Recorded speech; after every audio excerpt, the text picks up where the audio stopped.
al reservorio principal infectado llegando a nuestro territorio. Tenemos poblaciones de mosquitos que no controlamos y que cada vez suben de número, aumentan de número, sobre todo de hembras. Y además tenemos virus circulando desde el año 2020, pues al final lo que tenemos ahí es la tormenta perfecta. En Radio 5 y Radio Exterior de España, Doble Hélice 3.0. Todo lo que siempre has querido saber sobre la ciencia más cercana. Doble Hélice 3.0. Con Juanjo Martín. Hasta no hace mucho, las enfermedades tropicales las percibíamos como algo ajeno a nosotros, que les incumbía a otros pueblos, que era por supuesto digno de nuestra solidaridad, pero bueno, que no nos afectaba directamente. Sin embargo, todo esto ha cambiado en los últimos años. Las enfermedades conocidas como tropicales ya nos están afectando, porque si nosotros no viajamos el trópico ha venido a nosotros. El ascenso de las temperaturas y el descontrol en el transporte de mercancías están llevando de aquí para allá a los vectores que transmiten estas enfermedades, mosquitos principalmente. Hoy les hablaremos del dengue, porque lo tenemos en Tarragona, del virus del Nilo, porque lo tenemos en la provincia de Sevilla, de la leishmaniasis, porque hay casos en Valencia, y de algunos más que seguro les sorprenderá. Buenas tardes, comenzamos. Detrás de cada fármaco, de cada tratamiento, existe un mundo apasionante de investigación. Doble Hélice 3.0. Y para hablarnos de estas enfermedades y su control, tenemos con nosotros a Jacob Lorenzo, que es director del Instituto de Enfermedades Tropicales y Salud Pública de Canarias, de la Universidad de La Laguna. Hola, buenas tardes, Jacob. Hola, buenas tardes, ¿qué tal? Gracias por estar con nosotros. Es un placer, como siempre, tenerte en Doble Hélice. No sé si estás de acuerdo conmigo en esta afirmación de que las enfermedades tropicales eran algo importante, evidentemente, pero que no nos incumbía demasiado, ¿no? Y bueno, pues, y si ibas a viajar a estos sitios, ibas a sanidad exterior, te vacunabas, pero eso creo que ha cambiado en los últimos años. Estas enfermedades ya están aquí.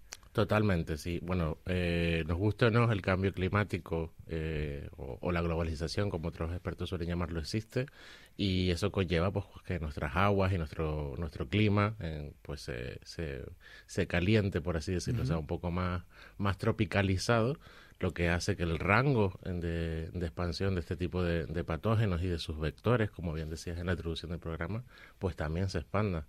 Están más cómodos en zonas más calentitas y ahora también las tenemos aquí. Por ponerte un ejemplo, estamos viendo casos de dengue en países como Suiza, por ejemplo, que son pues bastante fríos. Entonces está claro que el cambio existe y que esas enfermedades, que muchas de ellas están incluidas en un paquete que se denomina enfermedades olvidadas, pues ya no están tan olvidadas, ya no solo afectan a países en África o en Asia o en América Latina, también nos afectan a nosotros y son ahora un problema de salud mundial. Siempre ha habido personas que les ha gustado viajar muchísimo y a sitios donde estas enfermedades eran endémicas, ¿no? Y no era raro ver a esos viajeros que al regresar a casa pues padecían malaria, el dengue, y se les trataba y ya está. Pero la diferencia es que ahora tenemos casos autóctonos. Para los técnicos, ¿qué es un caso autóctono? Un caso autóctono es un caso que se ha dado aquí, es decir, donde el ciclo de vida de este patógeno se ha completado en nuestra región. Si hablamos de un caso de dengue, por ejemplo, o un caso de West Nile, que son los que han salido bastante en prensa y en televisión en los últimos meses, estamos hablando de que hay una persona infectada en periodo que se denomina virémico, es decir, tiene el virus en sangre, y además en el mismo territorio existe el vector, es decir, el mosquito que es capaz de, o el mosquito hembra en este caso, que es capaz de picar a esta persona y transmitir la enfermedad. Ya. Eso no ocurría antes. Claro. Una de las cosas que ha cambiado es que esos vectores se han introducido en nuestro país y que campan a sus anchas. Y que campan a pesar de las advertencias de los técnicos que evidentemente, como hemos comprobado, no les han hecho mucho caso y ahora pues nos lamentamos, ¿no? Por ejemplo, se lamentan mucho en Tarragona de los casos de dengue. Se detectaron en el mes de septiembre, si no me equivoco, hasta 8 casos, en algunos en un parque temático. Bueno, ¿qué es esta enfermedad, el dengue? El dengue es una enfermedad vírica transmitida de nuevo por un mosquito, en este caso mosquitos del género Aedes, el más conocido pues es Aedes albopictus, sí, también llamado como mosquito de tigre. ¿Qué ocurre? Estos son, como bien decías, vectores o mosquitos invasores, son mosquitos exóticos, no deberían estar en nuestro territorio. Pero pues ya hace bastantes años, por falta de control tanto en puertos como en aeropuertos y también en pues material vegetal que se exporta, etcétera, pues entraron en esta región, sobre todo en la cuenca mediterránea de nuestro país. El problema es que, como bien decíamos, hace calor, además tenemos lluvias intensas y esta es una mezcla perfecta para que estos mosquitos pues se asienten y se expandan y establezcan poblaciones en nuestro territorio. Y eso ha ocurrido en Tarragona. Además, nos hemos visto pues con que, como bien te comentaba antes, si llegan personas infectadas con el virus en sangre, pues este mosquito es capaz de picarla y luego picar a otra persona y se reinicia este ciclo. Es decir, hemos conseguido o hemos sido culpables de que el mosquito se asiente, las poblaciones se asienten, se pueden reproducir en su territorio y además han llegado personas infectadas, por lo que el ciclo se completa y nos infectamos o tenemos más casos de infección. Claro. Y una vez que esto pasa, ¿cómo se controla esto? ¿Cómo se ataja un brote de este tipo? Porque claro, los mosquitos afortunadamente no tienen una vida ni muy larga ni que viajan demasiado, o sea, no viajan kilómetros, sino que su rango de vida es un poco muy casero, ¿no? ¿Cómo se hace? Bueno, gracias a algunas autoridades, pues ahora tenemos un Plan Nacional de Prevención de Enfermedades Transmitidas por vectores artrópodos, en este caso. Si hablamos a nivel nacional, pues este plan existe ahora, pero no se implementó cuando se debía implementar, que fue cuando pues los entomólogos, sobre todo de la zona de Cataluña y de Valencia, pues vieron que se estaban detectando este tipo de mosquitos. Lo ideal hubiera sido tomar acciones allí, pero en ese momento, pero no se han tomado. Bueno, dentro ahora de ese plan de prevención que sí existe a nivel nacional, pues se habla de intentar evitar puntos de cría, es decir, el mosquito, como bien decías, sobre todo Aedes, es un mosquito bastante casero, bastante doméstico y necesita de pues fuentes de agua poco profundas. Es decir, estamos hablando del agua que se acumula en una maceta, en un sumidero, en cualquier tipo de planta o incluso estos típicos cubos o recipientes que dejamos con agua tanto para los animalitos o para cualquier otro tipo de cosas. Entonces lo primero es eliminar eso y luego por supuesto si detectamos pues estadios iniciales del ciclo de vida de estos mosquitos que son huevos y larvas, es tratar con larvicidas en este caso para eliminar las poblaciones o para disminuir las poblaciones de mosquitos. Pero ¿qué ocurre? En los últimos años lo hemos visto, tenemos inviernos mucho más suaves, pero también esos inviernos que se combinan con estas tormentas o estas lluvias pues tropicales. Sí. Tenemos unas lluvias tenemos momentos donde llueve intensamente, lo que permite que se acumule mucha agua. Esta es la combinación perfecta para el ciclo de vida de estos mosquitos, es decir, estamos permitiendo que los mosquitos vivan durante mucho más tiempo y se reproduzcan durante mucho más tiempo. Las hembras están súper cómodas con estos acúmulos de agua y este calor, por lo que al final tenemos poblaciones más grandes. Y como te decía, hay que tratar con herbicidas, hay que evitar puntos de cría y luego hay un punto muy importante que es la colaboración ciudadana. Para eso se han creado aplicaciones como Mosquito Alert, que funciona a nivel nacional, donde cualquier ciudadano que vea pues mosquitos sospechosos de ser invasores o que tenga picaduras pues sospechosas porque se manifiestan de forma bastante descomunal, suelen tener unas inflamaciones muy grandes con unas ampollas bastante llamativas, pues denuncian con fotos en esta aplicación este tipo de mosquitos o de picaduras. Y solo la combinación de estos tres puntos pues permite que bajen las poblaciones. En la cuenca mediterránea tenemos pues ejemplos bastante pobres porque no se han controlado bien las poblaciones, pero en Andalucía con West Nile hemos visto cómo este tipo de acciones sí funcionan. Sí es verdad que se ha actuado pues de forma un poco tardía, pero al actuar se han controlado las poblaciones de mosquitos y han disminuido los casos, no tan rápido como quisiéramos, pero rápidamente.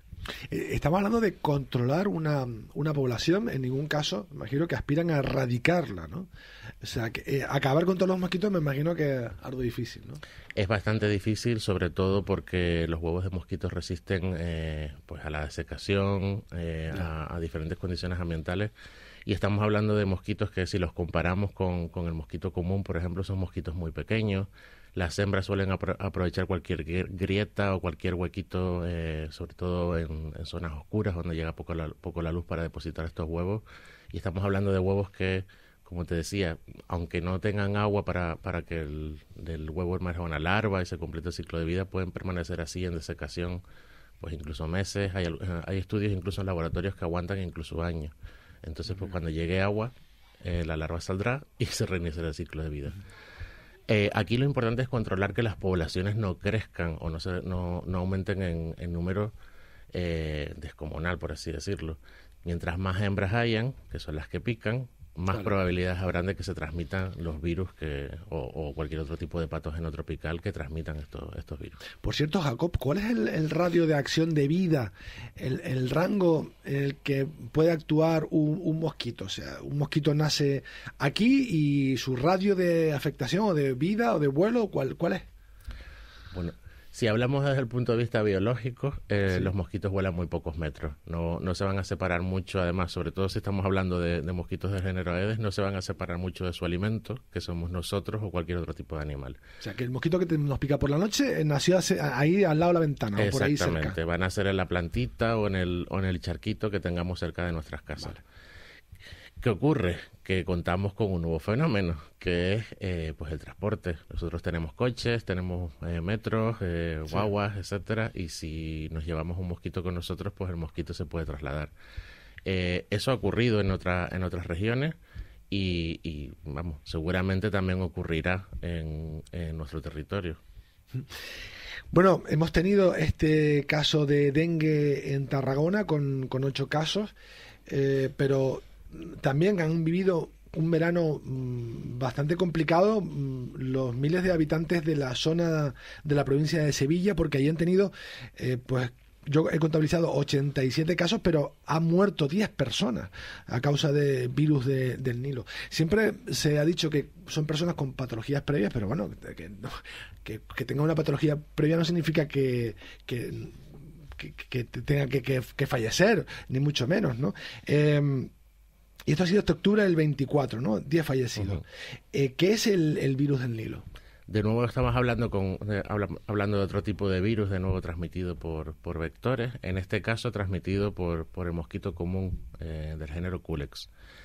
¿Qué ocurre? Normalmente el virus del Nilo cursa de forma asintomática o con síntomas bastante leves. Y solo en 1% de los casos a nivel mundial pues podemos tener una sintomatología compatible con infección del sistema nervioso central, que es lo que estamos viendo en los pacientes fallecidos. Pero el virus del Nilo no es un desconocido en nuestro territorio, y ni siquiera es un desconocido en Andalucía. Lo que cuando tuvimos otro brote estábamos preocupados con otro patógeno, que era el SARS-CoV-2. Estábamos en medio de una pandemia, y en el año 2020 tuvimos, pues en ese verano-otoño, que es lo mismo que nos ha ocurrido ahora, tuvimos números similares y casos similares de fallecidos, lo que estábamos ocupados con otra cosa. ¿Qué ocurre? En ese momento no se tomaron medidas, y ese virus sigue circulando en ese territorio.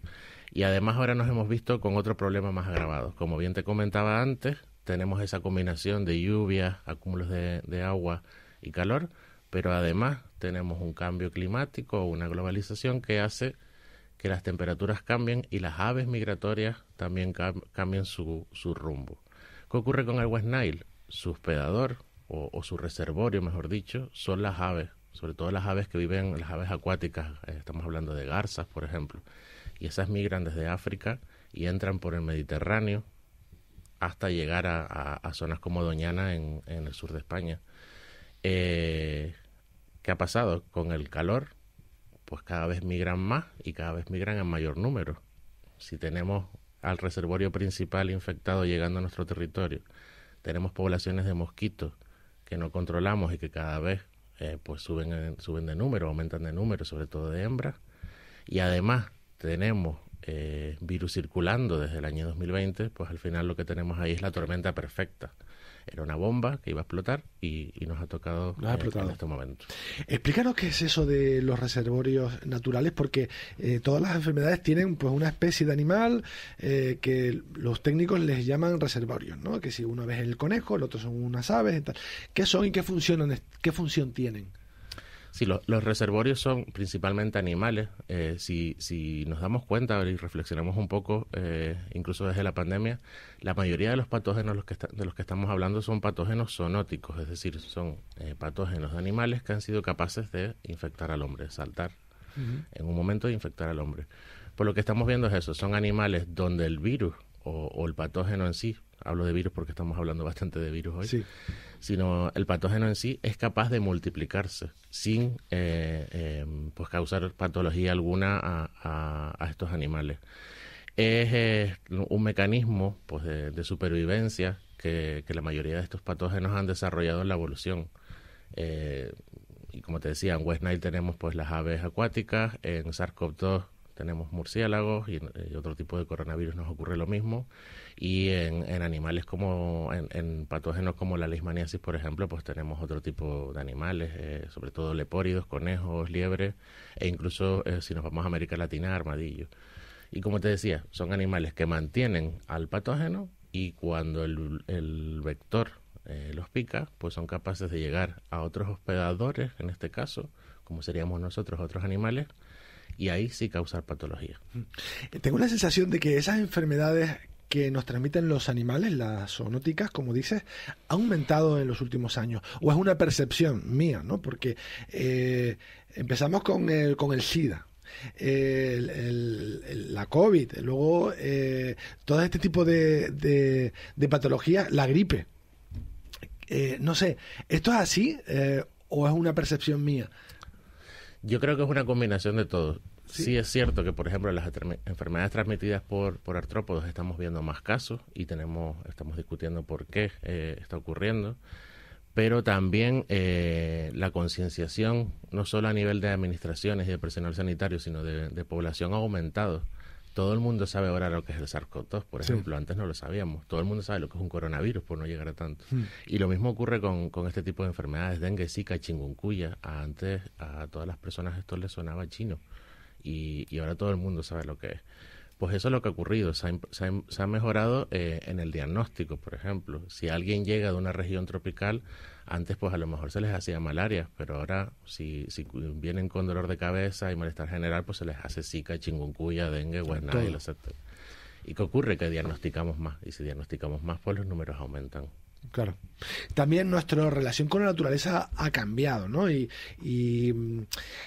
Pues no sé, desde nuestra convivencia íntima con las aves en muchas regiones del mundo, el hecho de forestar y entrar en contacto con animales salvajes y ahora hacerlos domésticos, en fin, esa relación entre humano y animal ha cambiado y evidentemente tiene sus consecuencias, ¿no? Por supuesto. Desde hace ya bastantes años se está moviendo bastante el concepto de One Health o una sola salud. Y esto está enfocado a eso, es decir, la salud humana, la salud animal y la supervivencia de los patógenos en el ambiente es un fenómeno que se tiene que controlar en conjunto. Si controlamos la salud de los humanos y nos olvidamos del resto de animales, pues vamos a tener un problema. Y lo mismo ocurre si no eliminamos a los patógenos del entorno. Es todo un concepto circular que si no detenemos en los 3 puntos, pues tenemos los problemas con los que nos estamos encontrando. También hemos tenido leishmaniasis, un repunte en los últimos años, 394 casos en todo el país, 387 fueron autóctonos, 7 importados. También he visto que hay una tendencia a incrementar los casos desde el año 2020. ¿Qué pasa con la leishmaniasis en esa zona del Levante? Bueno, la leishmaniasis es una enfermedad endémica de la península. ¿Endémica? Es decir, tenemos a ese patógeno desde hace muchísimos años circulando en la península. Hay zonas, por ejemplo, de Madrid, también del Levante, donde hay reservorios, de nuevo, hay animales que mantienen pues a este patógeno en el ambiente, y lo que estamos viendo pues es de nuevo consecuencias de que aumenten las poblaciones de sus vectores. El vector de la leishmaniasis en este caso es una mal llamada mosquita, pero se denomina flebotomo, que de nuevo las hembras se alimentan de sangre y al picar a animales infectados y luego picarnos a nosotros pues nos pueden infectar. ¿Qué ocurre? Desde hace algunos años se ha intentado controlar la leishmaniasis en la península, sobre todo en la zona de Madrid y Levante, como te comentaba, porque la mayoría de los afectados son animales domésticos, sobre todo perros. Se puede controlar, existen vacunas, de hecho hay una empresa española que es la que ha desarrollado, que ha puesto la vacuna más efectiva ahora en el mercado, y con vacunación y profilaxis, es decir, evitar que los animales duerman en las zonas o en los momentos del día donde estos vectores pican, pues puedes disminuir el número de casos. Lo que ocurre es que aquí ya dependemos pues de los propietarios de los animales y además de que se pongan normativas. Y lo que ha ocurrido en Valencia es que no solo nos han implementado este tipo de normativas, sino que además, y así aprovecho lo que comentábamos de One Health, ahora tenemos otro tipo de animales domésticos. En Valencia, por ejemplo, el primer caso que se detectó fue en un hurón, que se usaba como animal doméstico. Claro, si tú tienes un hurón no lo vas a llevar al veterinario. Y esto es lo que ha ocurrido en este caso, hasta que el animal pues no mostraba este tipo de lesiones que son muy características de la leishmaniasis, suelen formar unas úlceras bastante llamativas, sobre todo en las mucosas, pues no se acudió al veterinario. Por comentarte otro tipo de casos, en Fuenlabrada hubo un brote en el año 2021, si no me acuerdo mal, asociado a las liebres que corrían por un parque cercanos, donde muchos no solo se infectaron perros, sino también personas, siendo el reservorio, en este caso, pues este tipo de liebres. Y fue bastante difícil controlarlo, porque claro, no solo hubo que eliminar a las poblaciones de mosquitos, sino que se tuvieron que eliminar a las poblaciones de liebres que corrían por el parque. Bueno, todos sabemos que aquí en Canarias han realizado un arduo trabajo para controlar la entrada de estos vectores que han entrado, pero que se han intentado actuar sobre ellos, presionarlos para volverlos a echar fuera. Y en este sentido no somos nada acogedores con estos mosquitos. Para nada. Para nada. Y bueno, también me imagino que habrán aprendido las lecciones de otros territorios donde no se le ha hecho mucho caso y ahora son un problema tremendo, ¿no? Hemos tenido eso, amagos de entradas, controles, pero me gustaría que nos dijeras cómo está la situación ahora mismo, ¿no? ¿Qué casos tenemos activos? ¿Qué casos le preocupa? ¿Qué no le preocupa? Sí, a mí lo primero que sí me gustaría comentar es que hemos tenido la suerte de que tenemos una Dirección General de Salud Pública que siempre se ha preocupado pues de este tipo de vectores, de estos tipos de vectores invasores y además de los patógenos que transmiten.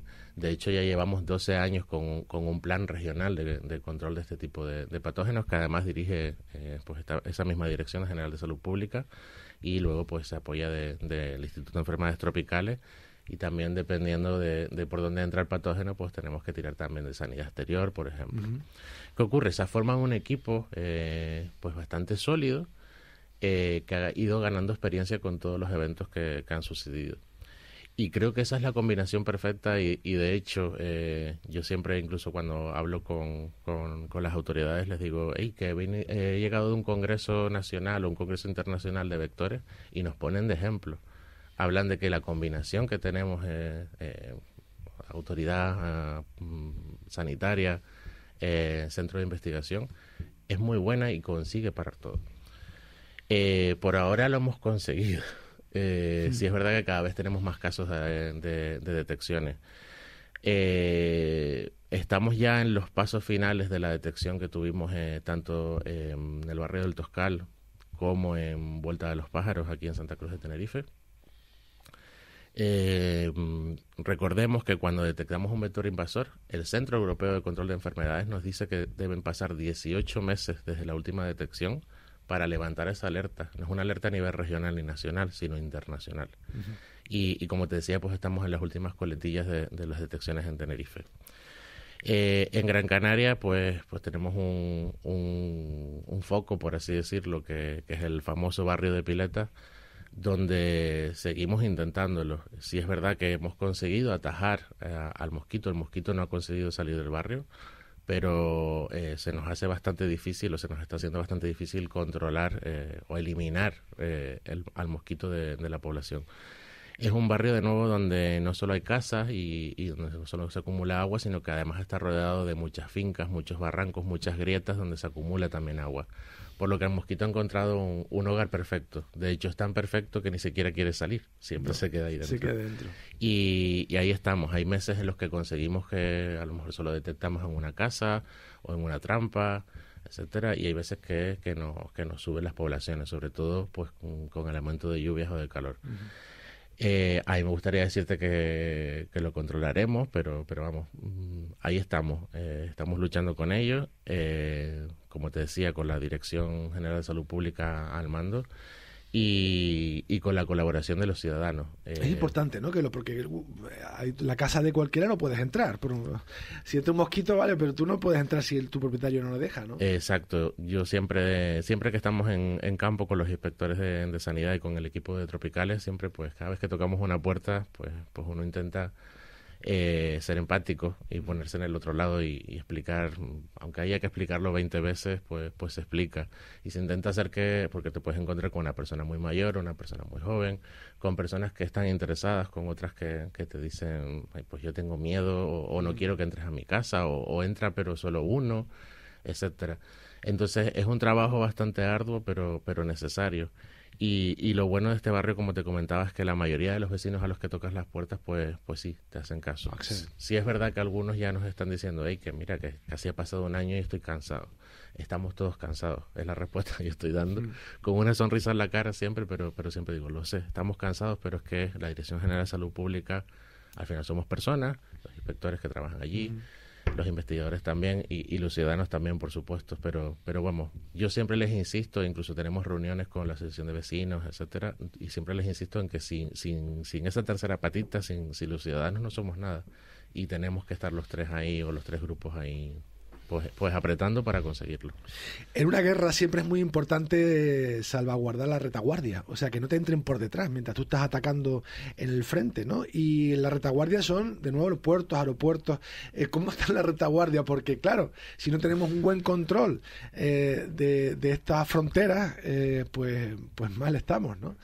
Lo tenemos, sí es verdad, sí te digo exactamente lo que nos dijeron. Estuvimos ahora la primera semana de octubre en el Congreso Nacional de Medicina Tropical y estuvimos hablando con los expertos que trabajan o los colegas que trabajan con control de vectores a nivel nacional y nos dijeron, Canarias es como un campo de minas. Ustedes tienen blindados tanto las entradas como las salidas como las retaguardias. Dice, yo no he visto, esto me lo decía además el director del Plan Nacional de Vectores, me decía, yo no he visto tantas trampas, ni de larvas, ni de adultos, como tienen ustedes puestas en todas las entradas y salidas de Canarias.